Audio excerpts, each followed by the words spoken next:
Alright, so what is the most useless stat in Fallout New Vegas, and why is it Charisma? Well, if you look up Charisma New Vegas on Google, the second result is literally, is Charisma worthless? Yes. Yes, it is. The answer may or may not be surprising to you. So let's start off by talking about the best aspects of Charisma. The biggest and most influential modifier with Charisma is Companion Nerve, a stat which increases their armor and damage by 5%, your companions, for every point that you have in Charisma, which is great.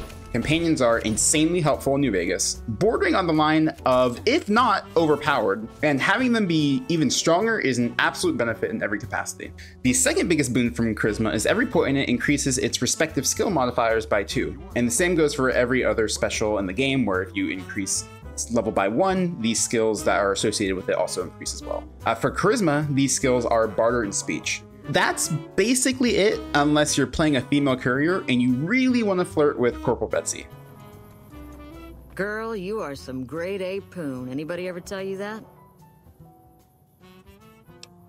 Sure, there are some checks tied to Charisma, but one is for talking to mini boomers to gain rep with them, and the other is for the quest dealing with Contreras if you decide not to go after this machine. This follows into my next point, where a lot of Charisma's boons can be remedied or bypassed in some way. For example, the mini boomer check can be easily bypassed by doing any of the other quests for the boomers in Volaire, which are all relatively easy. Choosing to go talk to the mini boomers with high charisma as being your method for increasing your fame with them it's not the greatest choice. It gets it done, but you can just do any of the other super easy quests. The speech and barter that you get from charisma points, there's so many ways to gain temporary speech and barter that's not even funny. Included, but not limited to, absinthe, beer, Jake juice, scotch, vodka, whiskey, wine, moonshine, sexy sleepwear, Vera's outfit, Ulysses duster, elite riot gear, mentats, and skill magazines. My favorite method of temporarily increasing speech is meeting people with comprehension, mentats, Daniel's hat from Honest Hearts, and the naughty nightwear, which you get in Freeside, for a total boost of 37 points in speech. That's a lot of speech. You can do the same with barter by using Benny's suit or the Roving Trader outfit, the Roving Trader hat, mentats, and Salesman Weekly with comprehension for a total boost of 32 in barter. This is assuming that you don't have charisma maxed, because if you do, then mentats, like any other charisma boosting chems and foods, will do nothing for you. It won't yield any gain. So the speech and barter checks that you encounter are fairly easily remedied to a point. And if you don't have the required stat, then you can just path around encountering those for the time being while you go and do other things. What about Companion Nerve? Sounds great, right? Companions getting 5% armor and damage for every point. With 10 charisma, it's essentially 50% increased effectiveness as a whole, which sounds great on paper. Here's the problem.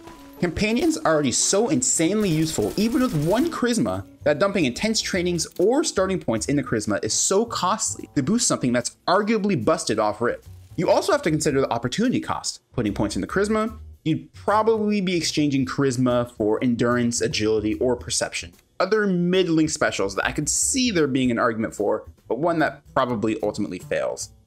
It's so easy to make your companion so strong without charisma that it's just not worth the investment.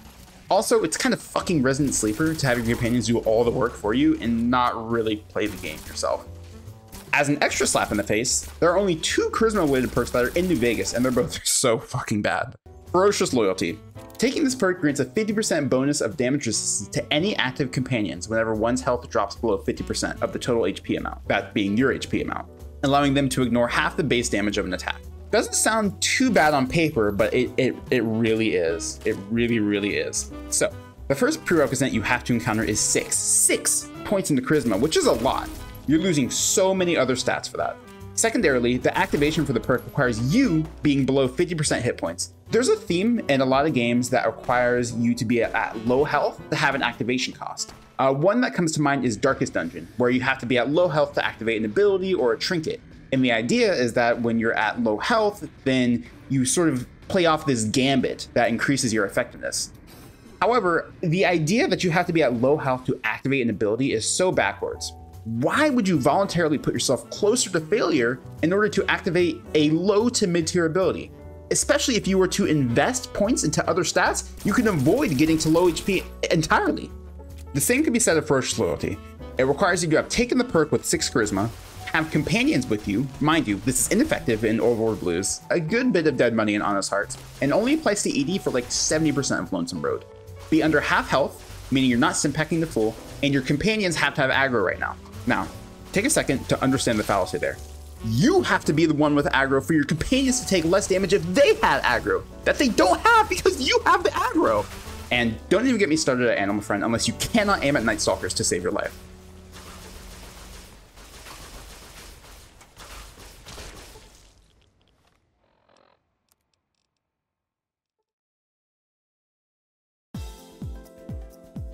Let's talk about ways to raise charisma temporarily so that for whatever reason, if you encounter a scenario where you need high charisma for say a check or to boost companion damage temporarily, you can do that.